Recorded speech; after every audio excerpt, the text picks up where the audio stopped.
Halo, Assalamualaikum warahmatullahi wabarakatuh. Alhamdulillahirrabbilalamin. Wassalatu wassalam asrofil anbiya'i wal mursalin. Sayyidina Muhammadin wa ala alihi washabihi ajmain. Alhamdulillah, sore ini kita masih bisa bertemu lagi walau Bunda Neni hanya lewat online. Dan pada kesempatan ini, Bunda Neni akan sharing tentang memilih cover. Cover itu menjadi daya tarik buku sekaligus menjadi nilai jual buku. Ketika kita akan membeli buku, pasti kita akan melihat wujud fisik dari buku tersebut, gambarnya seperti apa, tebalnya berapa, kemudian siapa penulisnya, siapa penerbitnya, dan mungkin juga berapa harganya buku tersebut. Nah, apa saja yang ada di cover? Pasti pertama tadi adalah judul buku, pengarang atau penulis, penerbit, dan eh, gambar yang mewakili isi dari cerita buku tersebut. Pasti di cover itu akan berhubungan dengan alur tokoh yang ada dalam cerita. Konflik juga bisa menjadi pilihan untuk dijadikan cover. Nah, jadi apa sih itu cover? Jadi sampul buku yang merupakan salah satu bagian dari buku yang terdiri dari nama pengarang, nama penerbit, kemudian gambar yang mewakili isi, menjadi bagian kulit buku, yaitu untuk melindungi buku. Kemudian eh, di bagian belakangnya ada blurb atau sinopsis. Kemudian ada juga ISBN sebagai identitas buku tersebut. Jadi buku-buku yang ada di toko buku itu biasanya adalah buku-buku ber-ISBN yang dikeluarkan oleh Perpustakaan Nasional. Pastinya membuat cover itu tidak bisa dilakukan dengan sembarangan karena harus memperhatikan berbagai aspek seperti alur cerita, karakter tokoh, kemudian karakteristik dari penulisnya. Pembuat cover itu akan melibatkan desainer cover, sehingga tampilan dari cover itu akan dibuat dengan sebaik mungkin dan semenarik mungkin untuk menarik orang-orang mau membaca buku tersebut. Mengutip dari Be a Writer Librarian oleh Muhammad Mursyid di 2015, dalam cover itu terdapat tulisan berupa judul, nama penulis, nama logo atau penerbit, serta gambar yang mewakili isi buku. Adapun bagian cover belakang, buku memuat blurb, sinopsis, atau ulasan singkat tentang isi buku.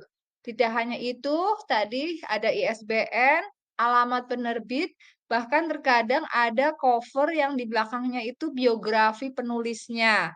Jadi biografi penulis itu bisa ditaruh di belakang buku, bisa juga ada di dalam buku, di dalam layout. Kembali kita kesepakatan nih atau daya seni dari desainer covernya atau dari marketingnya, eh, tokoh atau biografi penulis mau diletakkan di belakang cover agar langsung pembeli atau pembaca yang berminat langsung membaca biografi penulisnya atau di dalam buku sendiri masuk ke dalam layout. Cover itu juga sebagai icon atau tanda pengenal, sehingga buku tersebut akan mudah dikenali oleh masyarakat. Oleh sebab itu, cover dibuat dengan menarik dan akan penuh dengan pertimbangan. Bahkan akan lebih baik jika cover buku juga mempertimbangkan adanya aspek filosofi agar semakin menarik minat pembaca. Seperti filosofi, jadi perumpamaan, ada juga cover yang biasanya tidak langsung tertuju pada cerita, tapi dibuat dengan perumpamaan. Nah, jenis cover itu ada soft cover dan hard cover. Soft cover itu yang terbuat dari bahan kertas yang sedikit tebal, yang bahan kertasnya sedikit tebal namun lentur. Ketebalannya cukup bervariasi mulai dari 210 gram hingga 310 gram. Umumnya soft cover memakai kertas ivory atau kertas art karton dengan laminasi doff atau glossy.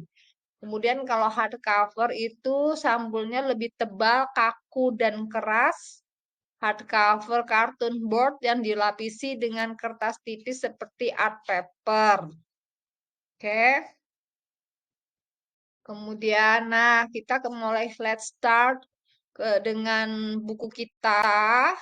Di sini Bunda Mary sudah membuatkan blurbnya, yaitu dari cerita-cerita yang sudah teman-teman tulis, kemudian Bunda Mary pilihkan kalimat yang paling mewakili dari setiap naskah teman-teman semuanya, dan inilah yang akan dijadikan cover belakang. Jadi semua tulisan, semua nama penulis ada di cover belakang. Nah, semua naskah itu bagus dan semua naskah teman-teman yang lebih dari 10 halaman kita rekomendasikan untuk teman-teman bisa menjadikan sebuah novel. Jadi sementara ini mungkin masih jadi cerpen, tapi kalau teman-teman sudah mampu, bahkan ini tulisannya ada yang 15-18 halaman, sayang sekali kalau tidak dikembangkan menjadi tulisan tunggal, bahkan bisa menjadi sebuah novel. Jadi goalnya mungkin setelah ini teman-teman tidak hanya menulis cerpen, tetapi teman-teman bisa mewujudkan tulisan teman-teman menjadi sebuah karya novel. Keren kan? Bisa menjadi buku tunggal. Kemudian kalau dalam sebuah buku antologi seperti buku kita ini, satu buku ditulis oleh beberapa penulis, sebuah cover biasanya dipilih salah satu tulisan yang bisa menjadi wakil dari semuanya menjadi cover. Di back cover memuat semua petikan kalimat dari naskahnya masing-masing penulis beserta namanya.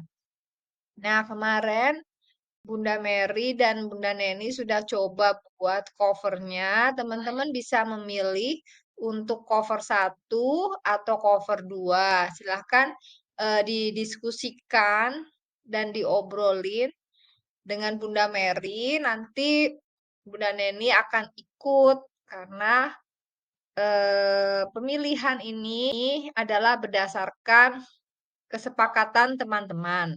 Nah, setelah itu kita akan lanjut pada pengumpulan naskah, final, review naskah, editing, layout, percetakan, wrapping, dan pengiriman. Jadi dibicarakan juga nih, kapan buku kita mau selesai, kapan kita mau launching. Kita harus memperhitungkan karena ada step by step atau tahapan-tahapan untuk menyelesaikan dari manuskrip menjadi sebuah buku. Karena kita juga butuh waktu mencetaknya juga. Nah, itu teman-teman. Jadi semoga buku kita cepat selesai dan semester ini teman-teman sudah mendapatkan hasil tulisan karya teman-teman dalam bentuk sebuah buku. Terima kasih. Selamat, berdiskusi untuk cover juga untuk kesepakatan kita menyelesaikan karya kita menjadi sebuah buku dan mungkin kita bisa merencanakan untuk launching bareng. Terima kasih. Wassalamualaikum warahmatullahi wabarakatuh. Dadah.